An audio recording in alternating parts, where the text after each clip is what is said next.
स्वागत है सभी का। देखिए, इससे पहले हमने असिस्टेंट टीचर 2023 का जो पेपर हुआ था उसमें से इंग्लिश के 25 क्वेश्चन अच्छे से विद एनालिसिस समझ लिए हैं। इस क्लास में हम असिस्टेंट टीचर का जो एग्ज़ाम 2019 में हुआ था, असिस्टेंट टीचर का एग्ज़ाम जो 2019 में हुआ था, वहाँ से हम जनरल इंग्लिश के 25 क्वेश्चन को अच्छे से समझने वाले हैं विद एनालिसिस। तो वीडियो में बने रहिए पूरा लास्ट तक, देन डेफिनेटली ये वीडियो आपको फॉर श्योर हेल्प करेगा आपके एग्ज़ाम में। देखिए, सबसे पहले तो असिस्टेंट टीचर की अगर हम बात करें तो उसमें 2 पैसेज आता है, और शिक्षक वर्ग 2 वाले में उसमें 1 पैसेज और 1 पोइट्री आता है। चलिए, सबसे पहले तो हम पैसेज पढ़ते हैं। यहाँ पे बोला गया है, read the below passage carefully and answer the questions 56 to 63। चलिए, सबसे पहले हम इसको पढ़ते हैं।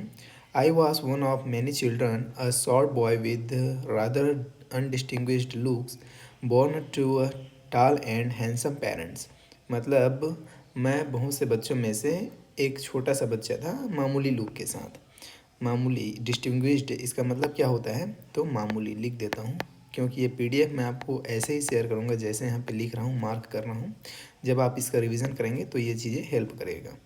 उसके बाद आगे हैं, we lived in our ancestral house which was built in the middle of the 19th century।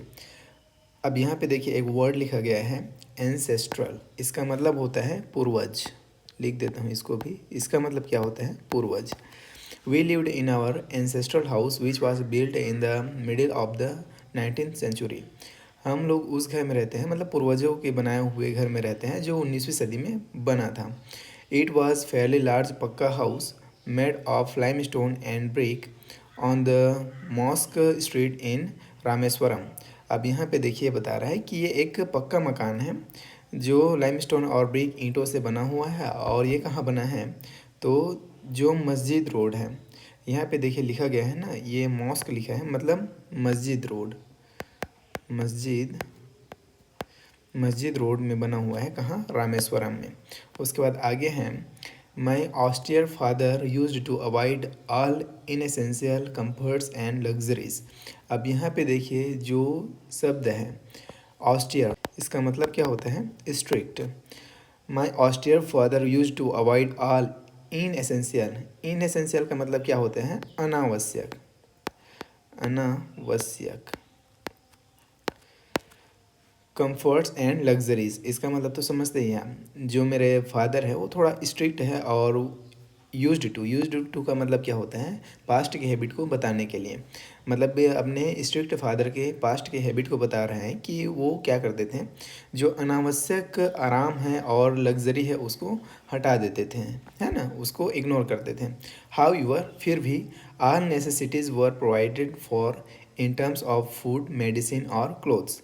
अब यहाँ पे नेसेसिटीज़ मतलब जो ज़रूरी चीज़ें हैं, जो ज़रूरी चीज़ें हैं, जो आवश्यक है हमारे लिए, वो चीज़ें उनके द्वारा प्रोवाइड किया जाता था, जैसे कि खाना हो गया, दवाई हो गया और कपड़े हो गया। In fact I would say mine was a very secure childhood, both materially and emotionally. फिर भी मैं ये कह सकता हूँ कि जो मेरा चाइल्डहुड था, जो बचपना था, वो बढ़िया, मतलब सुरक्षित रहा। कैसे? मटेरियली मतलब होता है जो आवश्यक सामान है उनको देखते हुए, मतलब सामान की कभी कमी नहीं हुई। साथ साथ इमोशनली मतलब भावात्मक रूप से भी सिक्योर रहा, ये बोल रहे हैं। तो ये तो हमने समझ लिया पैसेज अच्छे से। अब इसी पैसेज के बेसिस पे, जो अभी हमने समझा उसी के बेसिस पे आगे कुछ क्वेश्चन दिए गए हैं। क्वेश्चन नंबर 56 से 63 तक उसको सॉल्व करना है। चलिए पहला क्वेश्चन देखते हैं जो इस पैसेज के बेसिस पे आपको बनाना है। Question number 56, the house where the narrator lived was. घर जहाँ पे ये जो नरेटर है, जो लेखक है, रहते थे, वो कैसा था? ऑप्शन आपको दिया गया है, a rented house, build by himself, build by his forefathers, build by the community. हमने इसको पढ़ा है अच्छे से। जो इसके एंसेस्ट्रल हाउस है उसमें रहते थे। अब एंसेस्ट्रल हाउस मतलब पूर्वज होता है, और यहाँ पे एक शब्द लिखा गया है फोर फादर्स, इसका भी मतलब क्या होता है? परदादा, या यूँ कहे कि पूर्वज। तो इसका राइट आंसर क्या हो जाएगा? Option C will be right answer, build by his forefathers. चलिए अगला क्वेश्चन देखते हैं। Question number 57, the narrator describes himself to be. मतलब जो लेखक है वो अपने आप को कैसे डिस्क्राइब किया है, ये आपको बताना है। टॉल एंड हैंडसम ऐसा तो नहीं बताया है। गुड लुकिंग ऐसा भी नहीं बताया है। ऑर्डिनरी लुकिंग अट्रैक्टिव भी नहीं बताया है। कैसा बताया है? सामान्य लुक। ऑर्डिनरी मतलब क्या होता है यहाँ पे? सामान्य। तो ऑप्शन सी इसका राइट आंसर हो जाएगा। Option C will be right answer, ordinary look. चलिए इस पे टिक मार्क कर देते हैं। उसके बाद अगला क्वेश्चन देखते हैं। क्वेश्चन नंबर 58 है, antonym of the word secure. Secure का एंटोनिम आपको बताना है। तो देखिए सिक्योर मतलब क्या होता है आप सभी को पता ही होगा। इसका मतलब होता है सुरक्षित।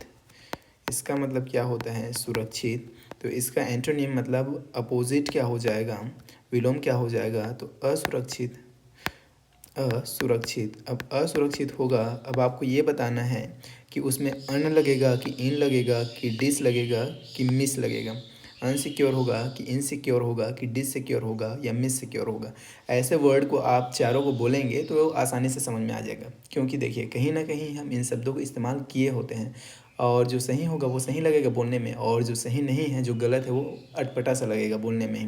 तो बोल के देख लीजिए, अनसिक्योर, इनसिक्योर और डिससिक्योर और मिस सिक्योर। तो इसमें सबसे सही कौन सा लग रहा है? तो आप कहेंगे insecure. Option B will be right answer. Yes, option B इसका करेक्ट आंसर हो जाएगा। सिक्योर का एंटोनिम क्या होगा? इनसिक्योर। चलिए अगला क्वेश्चन देखते हैं इससे नेक्स्ट, जो कि है क्वेश्चन नंबर 59। क्वेश्चन नंबर 59 जो कि ये रहा आपके सामने। चलिए, in the phrase with rather undistinguished looks the word looks is a. अब यहाँ पे जो लुक्स है ये क्या है? नाउन है, प्रोनाउन है, एडजेक्टिव है या एडवर्ब है? ये आपको बताना है। तो देखिए, इन द फ्रेज क्या बोल रहा है? With rather undistinguished look.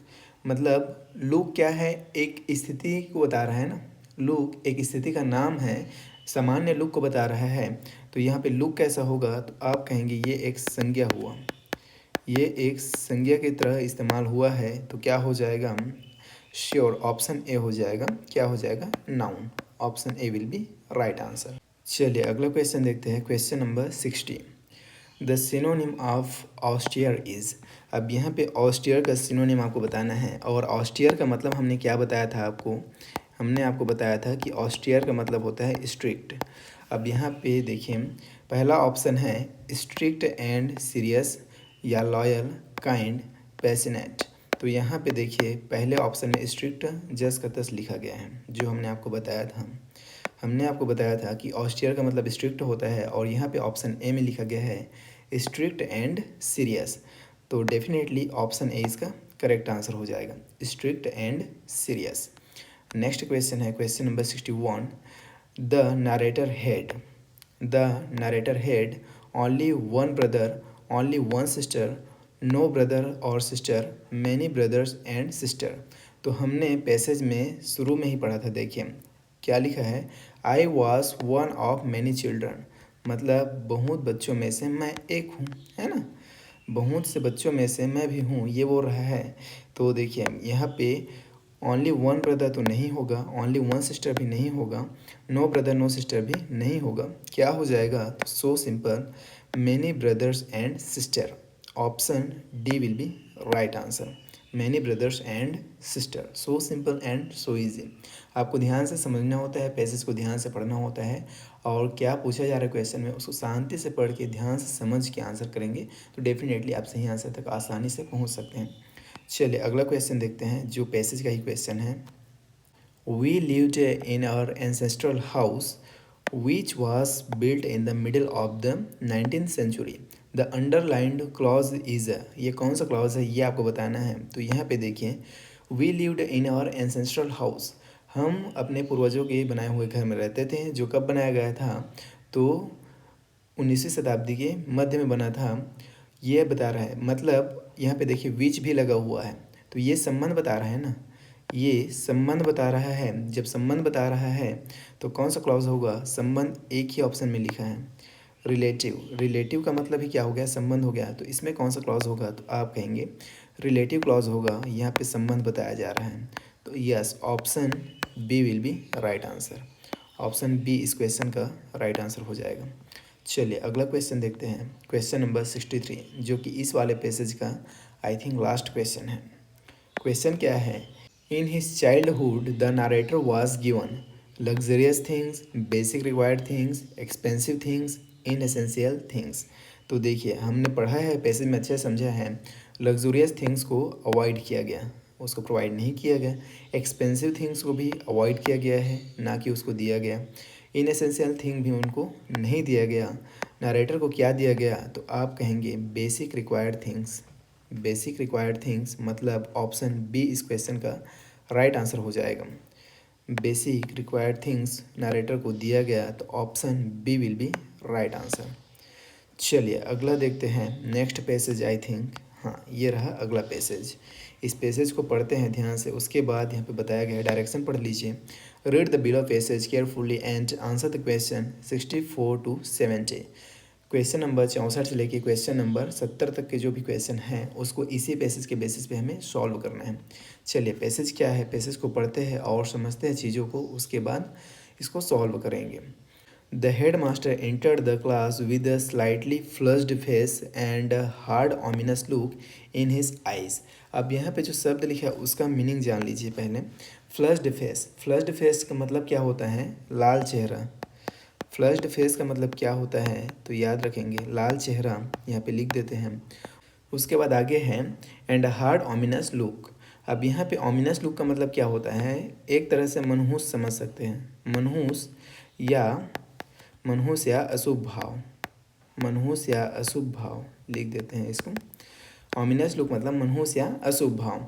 In his eyes Swaminathan wished that he had been anywhere but there at that moment. देखिए स्वामीनाथन ये सोचते हैं कि वो कहीं भी रह लेता लेकिन वो क्लास में नहीं रहता उस time. The head master served class for a few minutes and asked. Head master ने कुछ समय तक क्लास का निरीक्षण किया, सर्वेक्षण किया और पूछा, are you not ashamed of coming and sitting there after what you did yesterday. क्या तुम्हें बिल्कुल भी शर्म नहीं आती, कल जो तुमने किया उसके बावजूद भी तुम यहाँ आ गए और यहाँ पे बैठे हो। Just special honour to them he read aloud the names of dozen students or so that had attended the class. After that he read out the names of those that had kept away and asked them to stand on their desks।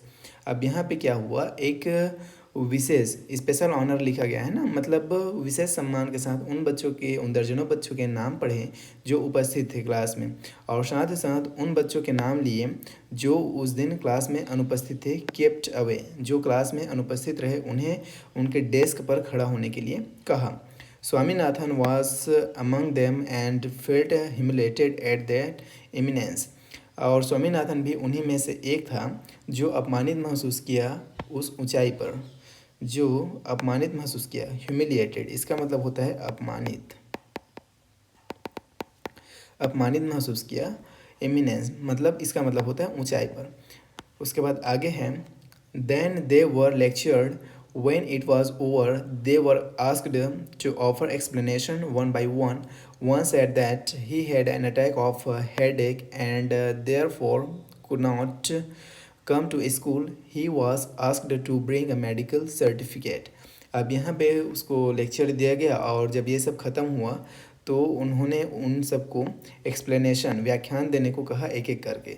One said that, एक ने कहा कि उन्हें attack of a headache मतलब सिर दर्द का दौरा पड़ा था, इसलिए वह स्कूल नहीं आ सका। तो उसको क्या बोला गया कि मेडिकल सर्टिफिकेट लाने को कहा गया। He was asked to bring a medical certificate, उन्हें मेडिकल सर्टिफिकेट लाने के लिए बोला गया। ये इस पैसेज का मतलब है। आई होप आप अच्छे से इस पैसेज को समझ गए होंगे। अब इससे रिलेटेड जो क्वेश्चन है, क्वेश्चन नंबर 64 से क्वेश्चन नंबर 70 तक उसको सॉल्व करते हैं। देखिए क्वेश्चन नंबर 64 है when the headmaster entered the class, when the headmaster entered the class he was happy, sad, angry, cheerful। कैसा था भाई, हमने शुरू में ही पढ़ लिया। जब वह क्लास में आया तो slightly flashed face and hard ominous look, ऐसे ही पढ़ा ना हमने। मतलब वो कैसा था, तो वो नाराज़ था। कैसा था, तो आप कहेंगे वो तो नाराज़ था भाई। जब नाराज़ था तो राइट आंसर क्या हो जाएगा, option C angry. So simple. Next question देखते हैं। क्वेश्चन नंबर 65 है in the phrase with a slightly flushed face the underlined word mean। अब यहाँ पे जो अंडरलाइंड वर्ड कौन सा है, फ्लश्ड फेस, इसका मतलब आपको बताना है। हमने इसका मतलब आपको कुछ देर पहले यहाँ पे लिख के बताया है। फ्लश्ड फेस मतलब क्या बताया हमने आपको, लाल चेहरा। अब यहाँ पे देखते हैं ऑप्शन क्या क्या दिया गया है। तो वॉश्ड द फेस, जी नहीं। क्लीन्ड द फेस, जी नहीं। Red in the face, poured water on the face, जी नहीं। राइट आंसर क्या हो जाएगा, रेड इन द फेस, चेहरे पर लाल रंग, चेहरे पर लाल रंग, लाल चेहरा, हमने यही तो आपको बताया है ना। तो राइट आंसर क्या हो जाएगा, definitely option C will be right answer. I hope आप इसे अच्छे से समझ गए होंगे। अगर समझ गए तो चलिए अब देखते हैं आगे।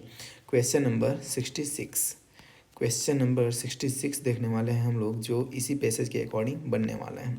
चलिए ये रहा क्वेश्चन नंबर 66, समझिए इसको और बनाने का प्रयास कीजिए। क्वेश्चन क्या है, in the sentence just a special honour to them he read out the names of dozen students or show that had attended the class the underlined word is in।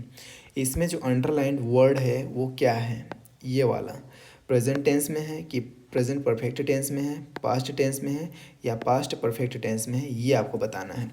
Basically आपको ये verb का कौन सा form है ये आपको पहचानना है, देन डेफिनेटली आप इस क्वेश्चन को सॉल्व कर लेंगे इजीली। अब कौन से वर्ब के फॉर्म में है ये कैसे पता चलेगा, तो इसके हिंदी अनुवाद है। Just a special honour to them he read out the names of dozen student और show that had attended the class. यहाँ पे एक विशेष सम्मान के साथ उन दर्जनों बच्चों के नाम लिए जो उस दिन क्लास अटेंड किए थे। हम बात किसी कर रहे हैं, पास्ट का, मतलब ये रीड नहीं है, ये रेड है। रीड नहीं है, इसका उच्चारण आप क्या करेंगे, रेड करेंगे। और ये क्या है, तो ये V2 है।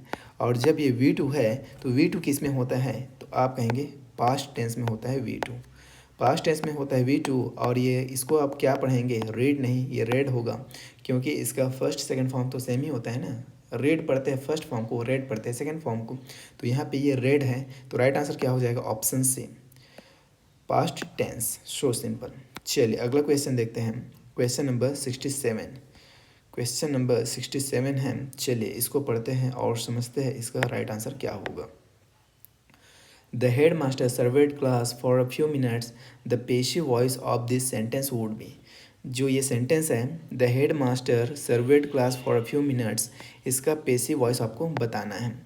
तो क्या हो जाएगा, पढ़ते हैं option, class was surveyed by the head master for a few minutes, या अगला है class surveyed the head master for a few minutes, जो कि नहीं होगा।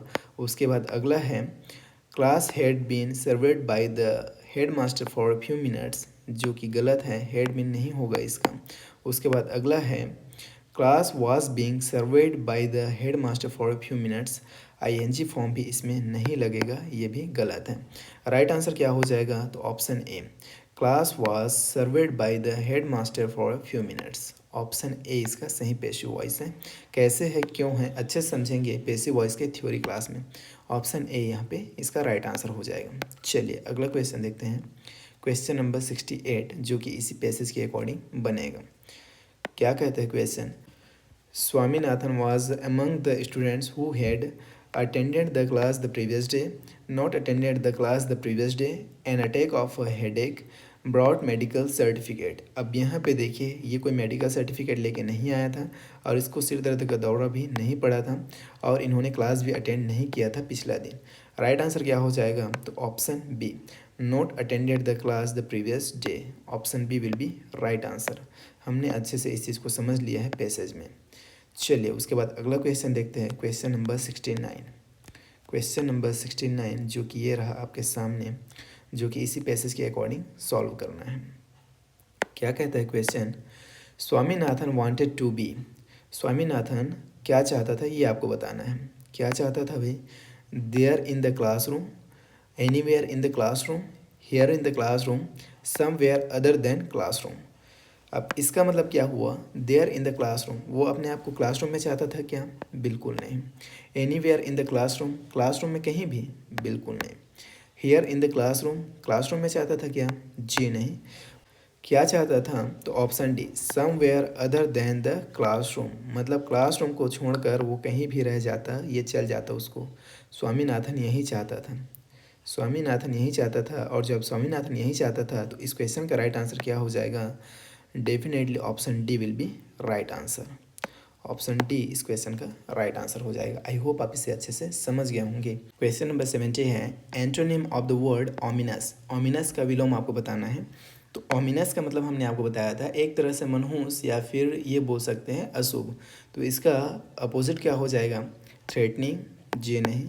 ब्राइट, मैनेजिंग, जी नहीं। सिनिस्टर, जी नहीं। क्या हो जाएगा? ब्राइट। ऑप्शन बी इसका सही एंटोनिम हो जाएगा। Option B will be right answer.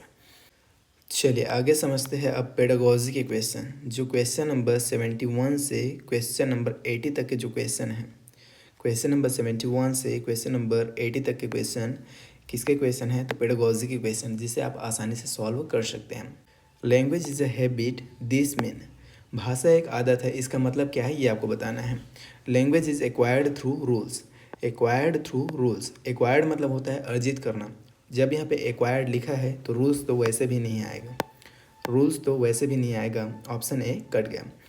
अगला है language is acquired through regular use. हाँ, ऐसा हो सकता है कि हम उसका जब रेगुलर इस्तेमाल करें, रोज़ उसको यूज़ करें, तो हम उसको अर्जित कर सकते हैं। रेगुलर यूज़ से भाषा को अर्जित किया जा सकता है। अगला ऑप्शन है language learning happens through memorisation. सिर्फ रटने से होता है क्या? जी नहीं। Studying a language is the way to acquire it. अब यहाँ पे भी एक्वायर इट के साथ स्टडिंग अ लैंग्वेज नहीं आएगा, ये ऑप्शन भी एलिमिनेट हो गया। बचा एक ही option, option B. Language is acquired through regular use. लगातार इस्तेमाल के साथ हम भाषा को अर्जित करते हैं, लगातार प्रयोग से हम भाषा को अर्जित करते हैं। एक्वायर्ड का मतलब होता है अर्जित, यहाँ पे लिख देता हूँ, अर्जित करना। ऑप्शन बी इसका सही उत्तर हो जाएगा। चलिए अगला क्वेश्चन देखते हैं, क्वेश्चन नंबर 72, जो कि पेडागोजी का क्वेश्चन होने वाला है। क्वेश्चन नंबर 72 क्या है? ध्यान से पढ़िए, इसको समझिए और समझ के आपको आंसर करना है।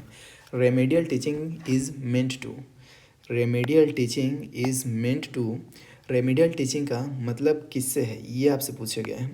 अब रेमेडियल टीचिंग का हिंदी मतलब होता है उपचारात्मक शिक्षण। क्या होता है? उपचारात्मक शिक्षण। लिख देते हैं, आपके रिवीजन में काम आएगा। उपचारात्मक शिक्षण, इसका मतलब क्या है? तो टीच ग्रामर, ग्रामर पढ़ाना, जी नहीं। Find what has been learned, क्या सीखा गया है ये खोजना, ये पता करना, जी नहीं। Address gaps in learning, introduce any new topic, कोई भी नया टॉपिक को इंट्रोड्यूस करना, परिचय दिलाना होता है क्या? जी नहीं। इसका मतलब क्या होता है रेमेडियल टीचिंग का? Address the gap in learning, पढ़ने में कहाँ पे कमी रह गया है, सीखने में कहाँ पे कोई कमी रह गया है, उस कमी को पहचानना और उसको फील करना रेमेडियल टीचिंग का मतलब है। ऑप्शन सी इसका सही उत्तर हो जाएगा, address gaps in learning. Option C will be right answer. चलिए अगला क्वेश्चन देखते हैं, क्वेश्चन नंबर 73। क्वेश्चन नंबर 73 आपके सामने है। The sequence for teaching language skills should be, भाषा शिक्षण का जो सीक्वेंस है, जो क्रम है, क्या होना चाहिए ये आपसे पूछा गया है। भाषा शिक्षण का क्रम, तो एक होता है भाषाई कौशल, एक होता है भाषाई कौशल, जिसे इंग्लिश में क्या कहते हैं? लैंग्वेज स्किल्स कहते हैं। क्या कहते हैं? लैंग्वेज स्किल्स कहते हैं। हम यहाँ पे लैंग्वेज स्किल्स लिख देते हैं। क्या कहते हैं? Language skills. जिसे सीखने का क्रम क्या होता है, तो इसे आप एक निमोनिक से याद रख सकते हैं, LSRW, LSRW। अब यहाँ पे एल का मतलब क्या है? तो एल का मतलब है लिसनिंग, पहला। उसके बाद दूसरा है एस का मतलब है स्पीकिंग। तीसरा है रीडिंग। चौथा है राइटिंग। ये क्या है? मनोवैज्ञानिक क्रम है भाषा सीखने के, भाषाई कौशल सीखने के। तो इसमें राइट आंसर क्या हो जाएगा? डेफिनेटली ऑप्शन सी इसका सही उत्तर हो जाएगा, लिसनिंग, स्पीकिंग, रीडिंग, राइटिंग। इसको आप हिंदी में भी याद रखेंगे, हिंदी में भी पूछे जाते हैं। और ये जो क्वेश्चन है असिस्टेंट टीचर का जो एग्ज़ाम हुआ था 2019 में, उसमें सेम क्वेश्चन सेम पेपर में 4 से 5 बार पूछा गया है रिपीटेड मोड में। तो कितना इंपॉर्टेंट है, आप इसी बात से इसको अंदाज़ा लगा सकते हैं, और ये आपको पता होना ही चाहिए, इसे आप लोग याद रखेंगे। ठीक है, उसके बाद चलिए देखते हैं अगला क्वेश्चन। क्वेश्चन नंबर 74 आपके सामने है। क्या कहता है question number 74? Multimedia materials are used, जो मल्टीमीडिया मटेरियल्स है किस लिए इस्तेमाल किया जाता है ये आपसे पूछे गए हैं। तो पहले तो इस मल्टीमीडिया का मतलब समझिए। मल्टीमीडिया मटेरियल्स क्या होते हैं? जो ऑडियो वीडियो जो ऑडियो वीडियो या ये बोले कि जो ऑडियो विजुअल एड्स हैं, ऑडियो विजुअल एड्स है वो क्या होते हैं, मल्टीमीडिया मटेरियल्स होते हैं जिसमें हम देख सकते हैं, सुन सकते हैं।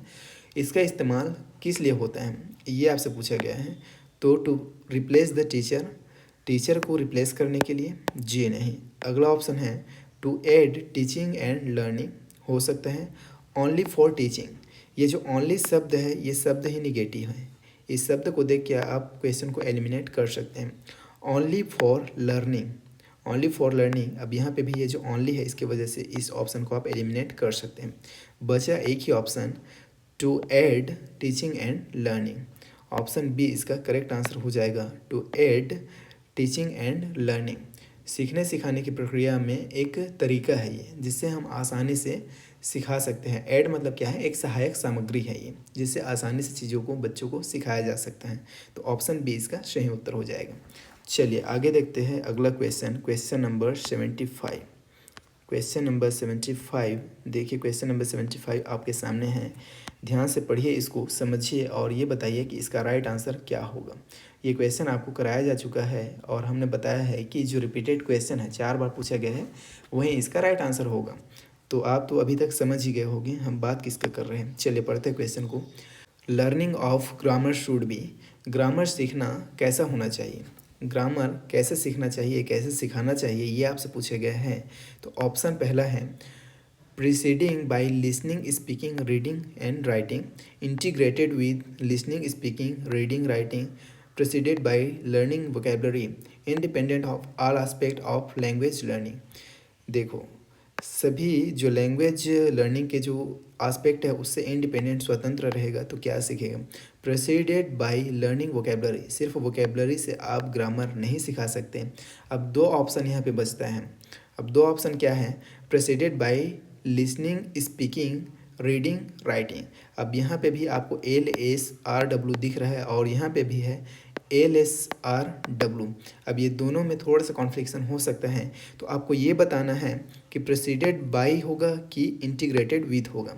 तो यहाँ पे देखिए learning of grammar should be integrated with listening speaking reading writing. जो भाषाई कौशल है जिसके बारे में हमने अभी आपको बताया है LSRW, इसके साथ इंटीग्रेटेड होना चाहिए। ये शब्द याद रखेंगे, इंटीग्रेटेड होना चाहिए, एकीकृत होना चाहिए किसके साथ, तो लिसनिंग स्पीकिंग रीडिंग राइटिंग। इन चारों भाषाई कौशल के साथ हम अच्छे से लर्निंग ऑफ ग्रामर मतलब ग्रामर अच्छे से सिखाया जा सकता है, हम अच्छे से सीख सकते हैं। इसलिए इसका राइट आंसर क्या हो जाएगा, तो option be integrated with listening speaking reading and writing. चलिए कुछ ही क्वेश्चन और बचे हैं, देखते हैं क्वेश्चन नंबर 76। 76 क्या कहता है, क्वेश्चन है we blank our mother tongue, perfect our grammar before we use, memorise learn acquire. तो मदर टंग को जो मातृभाषा है उसको हम रटते भी नहीं हैं और लर्न भी नहीं करते हैं, उसको सिंपली हम क्या कर लेते हैं, एक्वायर कर लेते हैं, उसका हम अर्जन करते हैं। उसको हम क्या करते हैं, अर्जित करते हैं हमारे आसपास, हमारे वातावरण में, हमारे पर्यावरण में, हमारे घर परिवेश स्कूल संस्थान मंदिर मस्जिद सड़क में बोला जाता है, वही भाषा हम सीख जाते हैं। और वही भाषा तो होती है ना मदर टंग, जो हमारे आसपास बोली जाती है, जो हमारे घर में बोली जाती है, वही भाषा कौन सी भाषा होती है, तो मदर टंग होती है। इसको हमें लर्न नहीं करना पड़ता, मेमोराइज नहीं करना पड़ता, रटना नहीं पड़ता, पढ़ना नहीं पड़ता, इसे हम सीख जाते हैं। और यही सीखना क्या कहलाता है, अर्जित करना कहलाता है, अर्जन करना कहलाता है, एक्विजिशन कहलाता है, एक्वायर कहलाता है। तो राइट आंसर इसका क्या हो जाएगा, ऑप्शन डी। राइट आंसर क्या हो जाएगा, option D acquire. So simple. आई होप आप इसे अच्छे से समझ गए होंगे। अगर समझ गए तो चलिए देखते हैं अगला क्वेश्चन, क्वेश्चन नंबर 77 आपके सामने है। क्वेश्चन नंबर 77 है a language teacher should blank the learner communicates in the target language. A language teacher should blank the learner communicates in the target languages, not allow errors while, tolerate errors while, check every time errors are made while, assure that all errors are removed before। अब यहाँ पे देखिए क्या बोल रहा है question, उसको समझिए एक बार। अ लैंग्वेज टीचर शुड, एक जो भाषा शिक्षक है उसको चाहिए कि the learner communicates in the target language, जब विद्यार्थी कम्युनिकेट कर रहे हैं, बात कर रहे हैं किस में, टारगेट लैंग्वेज में, तो नॉट अलाउ एरर्स वाइल, गलतियाँ अलाउ ही ना करें, ऐसा तो संभव ही नहीं है। गलतियाँ आपको अलाउ करना है, गलतियाँ करेंगे ही। हम भी गलती करते हैं, सब गलती करते हैं। गलती क्या है? सीखने का ही एक हिस्सा है। Tolerate errors while. अब इस टॉलरेट का मतलब क्या होता है? एक प्रकार से इसका मतलब होता है सहन करना। सहन करना, या ये कहे कि उसमें किसी भी तरह का कोई भी पाबंदी नहीं लगाना, उसको अलाउ करना। तो इस क्वेश्चन का राइट आंसर भी यही है। इस क्वेश्चन का राइट आंसर क्या है? A language teacher should tolerate errors while the learner communicates in the target language. Option B इसका करेक्ट आंसर है। Check every time errors are made while. Any time गलतियों को चेक करना। Assure that all errors are removed before, मतलब जो गलतियां हैं उसको पहले ही हटा दिया जाए, ऐसा भी नहीं होगा। राइट आंसर क्या हो जाएगा? Option B, tolerate errors while. चलिए अगला क्वेश्चन देखते हैं। Question number 78। क्वेश्चन नंबर 78 जो कि है आपके सामने। चलिए पढ़िए क्वेश्चन को, समझिए और ध्यान से आंसर करिए इसका। Evaluating language proficiency includes evaluating. जो भाषा प्रवाह का मूल्यांकन है वो किस तरह का मूल्यांकन शामिल करता है, ये आपसे पूछे गए हैं। तो ऑप्शन है, देखिए पहला ऑप्शन है the skills of listening, speaking, reading and writing, speaking in different context, vocabulary and grammar only. Grammar only, यहाँ पे आपने जैसे ही ओनली को देखा, आप ये दो ऑप्शन को एलिमिनेट कर दिए। अब बचता है दो ऑप्शन। दो ऑप्शन क्या क्या है? The skills of listening, speaking, reading and writing. Option दूसरा है स्पीकिंग इन डिफरेंट कॉन्टेक्स्ट। तो देखिए भाषा प्रवाह के मूल्यांकन में हम इसको शामिल नहीं करते। हम किसको शामिल करते हैं? तो जो लैंग्वेज स्किल्स हैं, जो लैंग्वेज स्किल्स है जिसके बारे में हम आपको पहले ही बता दिए हैं, LSRW, इसका मूल्यांकन शामिल होता है किसमें? भाषा प्रवाह के मूल्यांकन में। तो यस, राइट आंसर क्या हो जाएगा? Option A, the skills of listening, speaking, reading and writing. Option A will be right answer. चलिए दो क्वेश्चन और बचे हैं, उसके बाद ये क्लास भी एंड हो जाएगा, जिसमें से क्वेश्चन नंबर 79 है। Language skills are best learned by. जो भाषाई कौशल है उसको हम अच्छे से सीख सकते हैं। भाषाई कौशल अच्छे से सीखा जाता है किसके द्वारा, ये आपको बताना है। तो learning all rules of speaking, rules के द्वारा सीखा जाता है क्या? जहाँ पे रूल्स आ गया ये उसका आंसर नहीं होगा। उसके बाद अगला है option B, using them for communication. वार्तालाप के लिए उसका प्रयोग करके हम भाषाई कौशल को अच्छे से सीख सकते हैं। ये तो सही लग रहा है। उसके बाद अगला ऑप्शन देखते हैं, डेवलपिंग मास्टरी इन ग्रामर। ग्रामर में मास्टरी हासिल करके हम सीख सकते हैं क्या? जी नहीं, ग्रामर में मास्टरी हासिल करने से काम नहीं चलेगा। Developing a wide range of vocabulary, बहुत सारे वोकेबलरी को हम सीख के लैंग्वेज स्किल को सीख सकते हैं क्या? जी नहीं, ये भी इसका राइट आंसर नहीं होगा। इसका राइट आंसर क्या हो जाएगा? Language skills are best learned by using them for communication. बातचीत में उसका इस्तेमाल करके, वार्तालाप में इस्तेमाल करके हम भाषाई कौशल को अच्छे से सीख सकते हैं, अच्छे से सीखा जा सकता है। और भाषाई कौशल कौन कौन से हैं तो हम आपको इसको पहले ही बता चुके हैं। LSRW ये क्या है? भाषाई कौशल है। इसी को सीखने का बात यहाँ पे इस क्वेश्चन में चल रहा है। तो ये जो भाषाई कौशल है उसको किसके द्वारा अच्छे से सीखा जा सकता है? तो आप कहेंगे यूजिंग देम फॉर कम्युनिकेशन। इसका इस्तेमाल हम वार्तालाप में करके, बातचीत में करके अच्छे से सीख सकते हैं। तो ऑप्शन बी इसका सही उत्तर हो जाएगा। चलिए देखते हैं अगला क्वेश्चन, क्वेश्चन नंबर 80, जो कि इस क्लास का लास्ट क्वेश्चन होने वाला है। क्या कहता है question? In a diverse classroom it is best. एक विविध क्लासरूम में ये बेस्ट है। कौन सा बेस्ट है ये आपको बताना है। To use a wide variety of teaching strategies. अच्छी बात है। अगला ऑप्शन है that all students should be asked to learn from teacher notes. ये इसका राइट आंसर नहीं होगा कि सभी बच्चों को ये कहना कि जो टीचर का नोट्स है उसी से पढ़ें। अगला है to allow student to learn on their own, मतलब बच्चे को ये कह देना, ये अनुमति दे देना कि वो खुद से पढ़ें। डाइवर्स क्लासरूम में ये बेस्ट थोड़ी होगा। अगला है to teach every student according to her his learning strategies. हर एक बच्चे को उनके लर्निंग स्टाइल से पढ़ाना कुछ हद तक सही हो सकता है, लेकिन व्यापम द्वारा इसका राइट आंसर क्या लिया गया है? तो ऑप्शन ए इसका राइट आंसर लिया गया है। In a diverse classroom it is best to use a wide variety of teaching strategies. मतलब डाइवर्स क्लासरूम में, विविध क्लासरूम में, जहाँ पे विविधता है, जहाँ पे स्लो लर्नर है, गिफ्टेड चिल्ड्रन है, जहाँ पे मन बुद्धि वाले बच्चे हैं, मतलब डिफरेंट डिफरेंट टाइप के बच्चे हैं, डिफरेंट डिफरेंट मेंटल स्टेटस के बच्चे हैं, उनको पढ़ाने के लिए उस क्लासरूम के लिए सबसे अच्छा क्या होगा? तो राइट आंसर इसमें लिया गया है to use a wide variety of teaching strategies. मतलब शिक्षण के बहुत से तरीकों को अपनाना। ऑप्शन ए इसका सही उत्तर है, जो कि व्यापम द्वारा लिया गया है। हम यहाँ पे जो भी आंसर आपको बताया है वो सभी ऑफिशियल आंसर है, जो कि व्यापम द्वारा लिया गया है। तो आंसर में किसी भी तरह का कोई भी डाउट नहीं रखना है आपको। और इस तरह से हमने असिस्टेंट टीचर का जो एग्ज़ाम हुआ था, असिस्टेंट टीचर का जो एग्ज़ाम 2019 में हुआ था, उसमें से इंग्लिश के 25 क्वेश्चन अच्छे से देख लिए, अच्छे से समझ लिए। आई होप आपको ये सभी क्वेश्चन, सभी चीज़ें अच्छे से समझ में आया होगा। वीडियो कैसा लगा, पसंद आया तो लाइक ज़रूर कीजिएगा और इसे अपने दोस्तों के साथ शेयर कीजिए जो तैयारी कर रहे हैं शिक्षक भर्ती की। और इसी तरह का क्लास हम आगे आपको प्रोवाइड करते रहेंगे और सभी क्वेश्चन, सभी सब्जेक्ट के क्वेश्चन और साथ ही साथ 2023 के और 2019 के सभी सब्जेक्ट के क्वेश्चन इसी तरह के एनालिसिस के साथ हम आपको प्रोवाइड करने वाले हैं। तो उन सभी क्लासेस को देखने के लिए आप इस चैनल को सब्सक्राइब करके रखेंगे। और ये जो क्लास नोट है एज इट इज़ ऐसा ही मार्क किया हुआ, ऐसा ही लिखा हुआ आपको टेलीग्राम में मिल जाएगा PDF फॉर्मेट में। तो वीडियो के डिस्क्रिप्शन में दिए गए लिंक से आप टेलीग्राम को ज्वाइन कर लीजिएगा और अपने प्रॉपर रिवीजन करते रहिएगा इस नोट से।